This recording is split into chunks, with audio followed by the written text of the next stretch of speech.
Hello, brains. Did he just?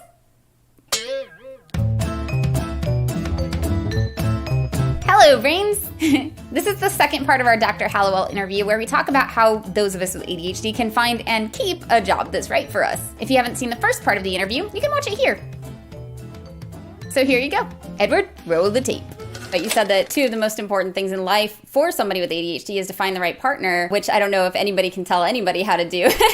But finding the right job is also really important too. And I've noticed that for myself. I've felt like a failure most of my life. And now that I'm doing this, it just taps into something different.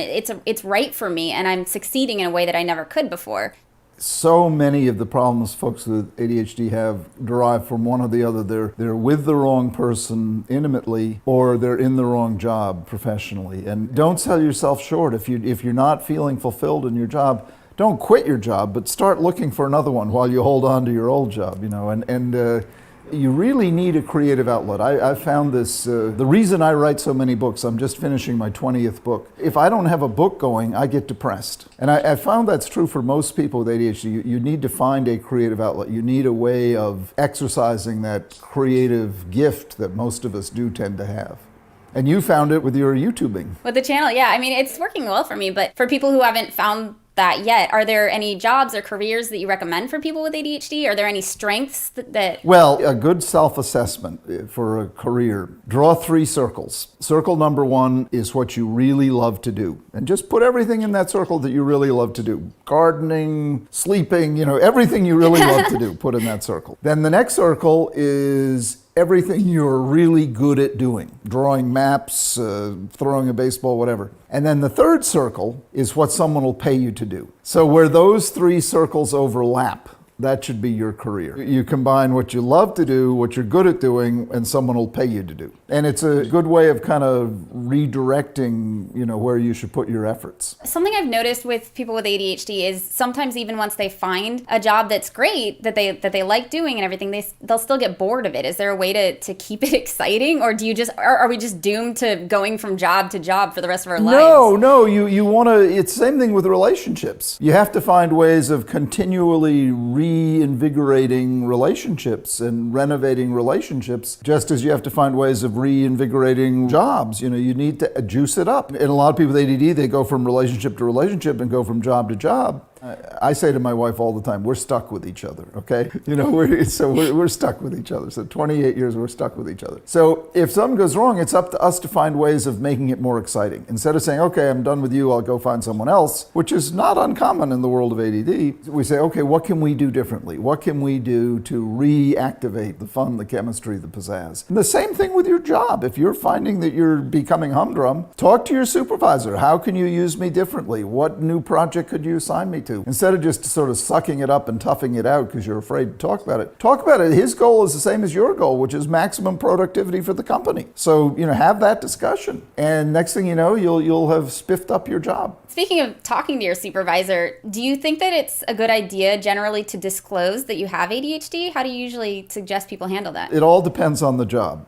When in doubt, don't disclose. But what you can do is just talk about what you're good at and bad at. I'm good at ideas, I'm good at innovation, I'm good at creativity, I'm bad at punctuality, organization, and time management. So that's ADD, but you don't have to say I have ADHD. You can just list what you're good at and what you're bad at. In general, most people in the workplaces don't understand this condition, so they're going to hold it against you. So you're better in general not to use the term. But you can still ask for accommodations, right? You can just say, hey, I tend to get distracted with a lot of noise around. I work best with my headphones on. Sure, absolutely. But remember, the best accommodation is finding the right job. So yeah, if you want to have headphones, or if you want to have a quiet room, or if you want to not be near a window, sure, you can ask for that. But you don't have to frame it, I'm asking for this because I have ADHD. And I wouldn't call it an accommodation. I would just say I work better not next to a window. Right. I like deadlines because they get me to get things done, instead of saying, well, I procrastinate and I need a deadline to get the adrenaline, so I'll get it done because I have ADD. You don't have to say all that. Just say, give me a deadline, and I'll do it better. And I have a feeling that most employers would probably be much more comfortable with that. Yeah, no, exactly. They don't want to hear about this, the term, because they 99 out of 100 don't understand it at all, and they'll think it means you're unreliable. So just name the strengths, name the weaknesses, and then figure out ways of managing those. What do you find are some common strengths for people with ADHD? Oh my God. We are the innovators. We are the explorers. We're the kind of people who colonize this country. We're the risk takers, the dreamers, the disruptors, the renegades, the creatives, the inventors, the visionaries, the entrepreneurs. Most entrepreneurs have this. And as I said earlier, we tend to be incredibly generous, big-hearted, giving, but also strong-willed, stubborn, tenacious, never give up. All of those wonderful qualities that you can't buy and you can't teach. And then the downside, we can do something about. We can help you get more organized. We can help you focus better. And we can counsel you about choice of mate, choice of job. So the downside can be managed. And the upside then can rule and carry the day, as it's doing for you. Thank you. There's one thing that I'm still having trouble with, and I have a feeling I'm not alone in this. How do you turn it off? Like, I don't know how to stop working sometimes. When you find something you really love, how do you stop at the end of the day? Well, nature will help you with that. You have to sleep.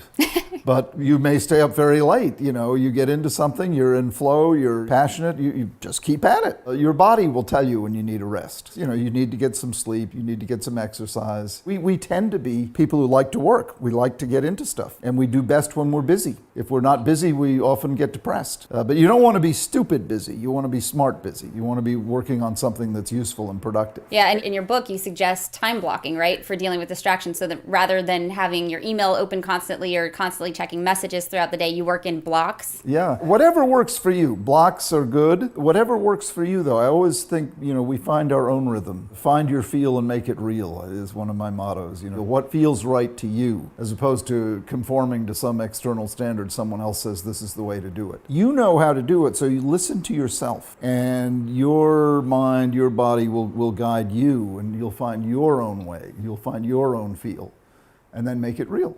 That's beautiful. Thank you so much for coming on and talking with me. I can't tell you what a pleasure it is. This is such an honor. Jessica, you're wonderful. It's an honor for me, and I love what you're doing. You're a marvelous model for lots of people.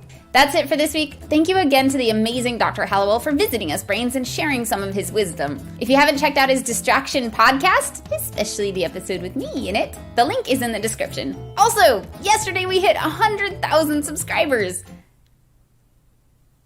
which is amazing and humbling and exciting. The community we've built in barely 18 months is incredible, and I am so grateful to each of you for being a part of it. But when it happened, I was honestly too tired to post anything about it. Your body will tell you when you need a rest. Yeah, he's totally right. And apparently, I hit that point. It's natural for those of us with ADHD to want to do all the things. But if we're going to, we owe it to ourselves to listen when our bodies finally tell us no. So, next week we'll have all of our wrap-up vlogs from VidCon and TEDx, as well as the mental health panel with me and Hannah Hart and Katie Morton and all these cool people. And then the week after that, I will be taking the whole week off to rest and let my brain cool. After that, we've got some exciting new episodes coming. Extra big thank you this month to all my Patreon brains. We had to hire someone in New York and go film Dr. Hallowell at his office. So this interview literally would not have been possible without your support. Bye, brains! Oh, wait. Goodbye, brains! Right? Oh my gosh, that's so cool. Okay, this time for real. Bye, brains. Question time. What are you guys gonna do to celebrate 100,000 subscribers? I have no idea. But we do have special privileges at the YouTube space now, one of which is being able to host events. So, sky's the limit. Let me know what you guys think we should do in the comments below.